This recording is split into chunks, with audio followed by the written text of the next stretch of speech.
waking from the long siesta to gather fruit and catch fish. They shared everything round bonfires, smoked weed, played guitar and talked nonsense. Up all night, watching the tides, the shape of the waves, evaluating the breaks.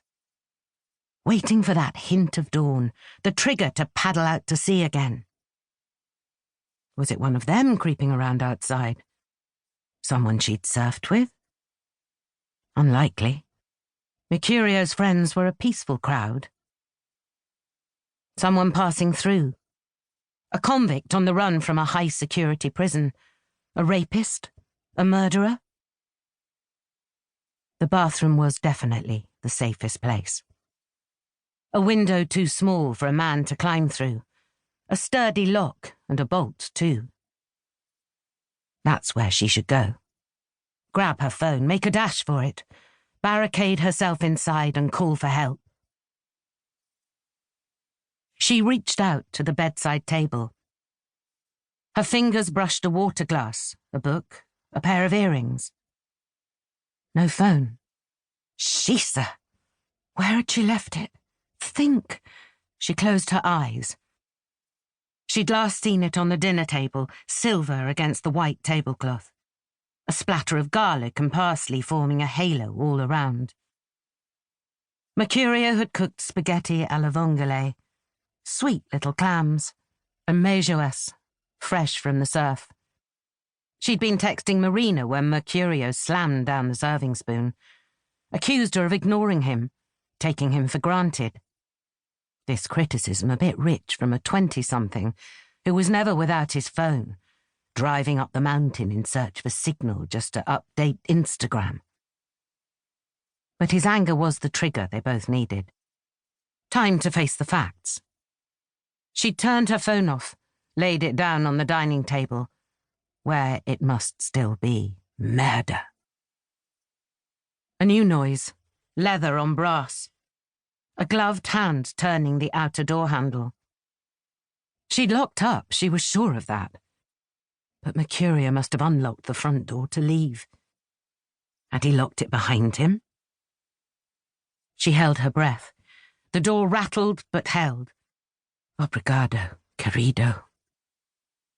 Click, click. This was no amateur, no sneak thief hoping for food or drugs or cash to buy them with. How many people wore shoes and gloves on this beach? How many people used a lockpick? Jaq sprang to her feet and yanked the bedroom door open. She sprinted across the corridor, racing to get to her phone before whoever was out there broke into her house. Too late. As she burst into the salon, the outer door swung open. Waves crashed onto the beach outside as a figure moved into the frame, silhouetted against the security light. She backed away, swallowing hard at the rasp and click of a safety catch being withdrawn. The man in the doorway raised a gun and pointed it at her chest. "You are Maria Jacqueline Mata Ribeiro da Silva," he announced in stentorian tones. Friends called her Jaq. Professional colleagues addressed her as Dr. Silver. The child, who was Maria Jacqueline Mata Ribeiro da Silva, had become Jaq Silver many years ago.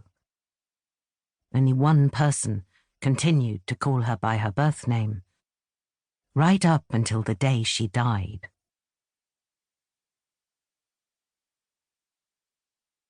Lisbon, Portugal, 12 months earlier. The bright white tower of Hospital São Francisco Xavier rose from a hill above Lisbon, commanding a fine view over the river Tagus to the point of Trafaria. The geriatric medical department was on the 3rd floor, the female wing consisting of several Nightingale-style open wards, with 8 beds in each section. If this hospital was unfamiliar, it smelt like any other. A mix of bleach, chloroform, and despair. Jaq hurried down a long corridor, the rubber soles of her trainers squeaking against the tiled floor, heart beating faster than feet could carry her. "Come quick,"